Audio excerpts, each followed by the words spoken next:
एक कोशिश और पहचान का संघर्ष। रोहन एक छोटा लड़का था जो पहाड़ों के बीच बसे एक छोटे से गांव में रहता था। उसे दौड़ने का बहुत शौक था, लेकिन गांव के लोग कहते थे कि शहर के बच्चों के मुकाबले उसकी कोई पहचान नहीं बनेगी। फिर भी वह हर सुबह सूरज निकलने से पहले दौड़ने निकल जाता। उसका सपना था कि वह राज्य स्तरीय मैराथन में भाग ले और जीत कर दिखाए कि छोटे गांव के बच्चे भी बड़े सपने देख सकते हैं। लेकिन रास्ता आसान नहीं था।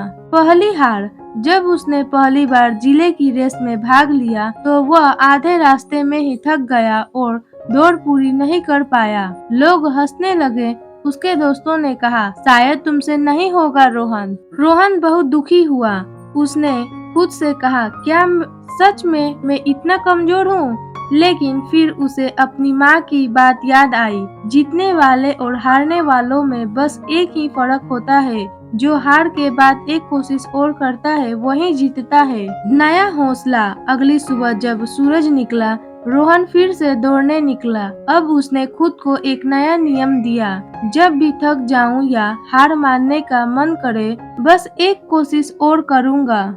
वह रोज अपनी हिम्मत बढ़ाने के लिए 1 किलोमीटर और दौड़ने लगा। अगर किसी दिन थक कर बैठने का मन करता तो वह खुद से कहता, बस एक कोशिश और। धीरे धीरे उसकी रफ्तार तेज होने लगी। उसकी सांसें अब जल्दी नहीं फूलती और उसकी हिम्मत पहले से ज्यादा मजबूत हो गई। बड़ी चुनौती। 1 साल बाद राज्य स्तरीय मैराथन की घोषणा हुई। रोहन ने अपना नाम लिखवा दिया। गांव के लोग अब भी उस पर भरोसा नहीं करते थे, लेकिन इस बार रोहन को खुद पर भरोसा था। रेस का दिन आया। रोहन ने दौड़ना शुरू किया। शुरुआत में सब ठीक था, लेकिन आधे रास्ते में उसके पैरों में दर्द होने लगा। मन में आवाज आई, अब रुक जाऊं, तुम और नहीं दौड़ सकते। लेकिन तभी उसने खुद से कहा, नहीं, हार मानने से पहले एक कोशिश और। वह दर्द को नजरअंदाज कर दौड़ता रहा। कुछ दूरी पर उसे नई धावक दिखे जो उससे आगे थे, लेकिन रोहन ने हार नहीं मानी। आखिरी कुछ मीटर बचे थे।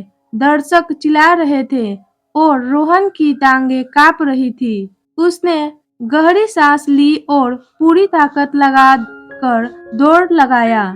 जीत की खुशी। जैसे ही उसने फिनिश लाइन पार किया, वह जमीन पर गिर पड़ा। कुछ सेकंड बाद उसने आंखें खोली और जो देखा उस पर यकीन नहीं हुआ। वह तीसरे स्थान पर आया था। उसके गांव के लोग जो पहले उस पर हंसते थे, अब उसकी तारीफ कर रहे थे। रोहन की आंखों में आंसू थे, लेकिन यह उसकी खुशी के आंसू थे। उसने खुद को साबित कर दिया था कि हार से